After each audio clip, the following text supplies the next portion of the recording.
David, what are you doing? Those aren't Qurans, are they? No. You're not going to burn these books, are you?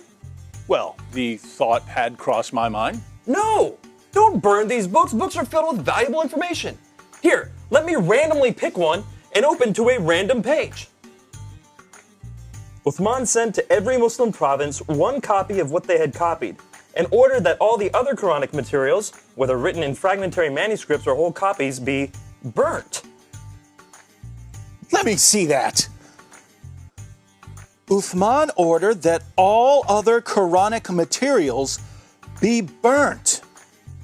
So there's already been a Burn the Quran Day. But why, Nabil? I don't know, David. Perhaps one of these other books that are filled with valuable information can help. It's a good thing you didn't burn them. Let's take a look at one at random. Oh, here's one. Sahih Muslim. Abu Musa al-Ash'ari sent for the reciters of Basra. They came to him and they were 300 in number. They recited the Quran and he said, "You are the best among the inhabitants of Basra, for you are the reciters among them. So continue to recite it. But bear in mind that your reciting for a long time may not harden your hearts, as were hardened the hearts of those before you." Wow, it says they had their hearts hardened. Well, what happened next? Let's keep reading and find out. We used to recite a surah which resembled in length and severity to Surah Barat.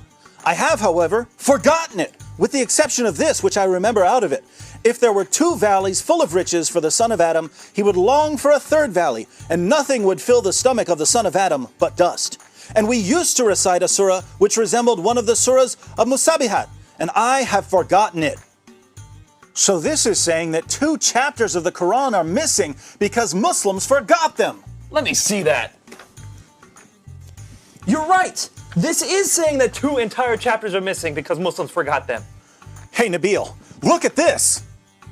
Ubay was the best of us in the recitation of the Quran, yet we leave some of what he recites. Ubay says, "I have taken it from the mouth of Allah's messenger and will not leave it for anything whatever." Wasn't Ubay the best reciter of the Quran? Yes! And wasn't he one of the best 4 teachers of the Quran? Yes! But he says stuff in his Quran that is not in this Quran. Let me pick a random verse from this Quran and read it. Surah 33, verse 6. The Prophet is closer to the believers than their own selves, and his wives are their mothers. Oh look, here's a footnote.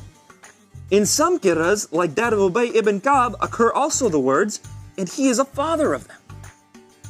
So Ubay, one of Muhammad's top teachers of the Quran, had words in his Quran that aren't in this Quran. But was he the top teacher of the Quran? Surely Zayd ibn Thabit, who put together the Quran we have today, was Muhammad's top Quran expert. Well, actually, Ibn Masud was the first name that Muhammad mentioned when it came to learning the Quran. You know, surely one of these books would have something about him. Oh, look, here it is. I heard the Prophet saying, "Learn the Quran from 4, Abdullah ibn Masud, Salim, Mu'ad, and Ubay bin Ka'b." I wonder what Muhammad's top teacher of the Quran has to say about it. Let me pick up another one of these books at random. Here's one. The people had been guilty of deceit in the reading of the Quran. I like it better to read according to the recitation of him whom I love, more than that of Zayd ibn Thabit. Wow, according to that book you're holding, Muhammad's top teacher of the Quran is saying reading today's Quran is like being guilty of deceit. I wonder if any of these other books have something to say about it. Here, let me look at this one. Oh, there it is. O you Muslim people, avoid copying the Mus'haf and recitation of Zayd bin Thabit. By Allah, when I accepted Islam, he was but in the loins of a disbelieving man. And it was regarding this that Abdullah bin Masud said, "O people of Al-Iraq, keep the masahif that are with you and conceal them." So Muhammad's top teacher of the Quran says that today's version is deceptive and that we should avoid copying and reading it. But now I'm confused, Nabil. Muslims have always told me that the Quran has been perfectly preserved right down to the letter and that the evidence proves this. That's what I was always taught. I'm sure one of these books will tell us that the Quran was perfectly preserved. How about that one? Let's see. It was narrated that Aisha said, "The verse of stoning and of breastfeeding an adult 10 times was revealed, and the paper was with me under my pillow. When the messenger of Allah died, we were preoccupied with his death, and a tame sheep came in and ate it?" The verse of stoning and the verse of breastfeeding? David, are these verses in the Quran? No! Then why not? Because Aisha's sheep ate them! David, we should read all these books and get to the bottom of this.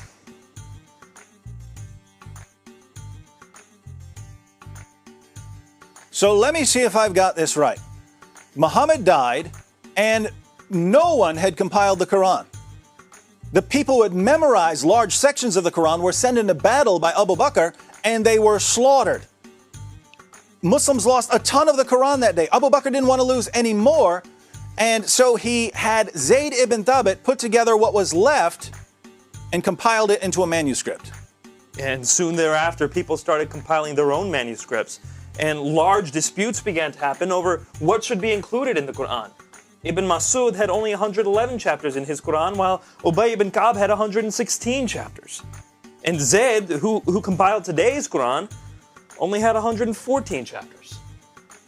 According to Muslim sources, entire chapters of the Quran were lost. Large sections of chapters have been lost. Individual verses have been lost. And in the end, Uthman put together what he could, put out his own official version of the Quran, and burned all of the evidence. Today, most Muslims read the Quran in a text that is referred to as the Egyptian edition of 1924. That's how scholars refer to it. Most Muslims may not have realized that this is the designation for that manuscript, for that text. To Muslims in general, this is just simply the Quran. But this is not the only text of the Quran that is read throughout the world. He's also admitted that there are differences in Quran manuscripts. So there was this period in which Muslims had the opportunity to teach others the Quran without insisting on the precise words. Recently, a manuscript has been discovered from Sana'a in Yemen, and it's referred to as the Sana'a manuscript. That manuscript has 2 layers of Quranic writing. The lower layer has been scraped off, and the upper layer has the Quranic text written over. Now, the upper layer text quite closely corresponds to what Muslims are reading in the world today as the text of the Quran. The lower text that has been scraped off has some variation from what Muslims are reading in today's text.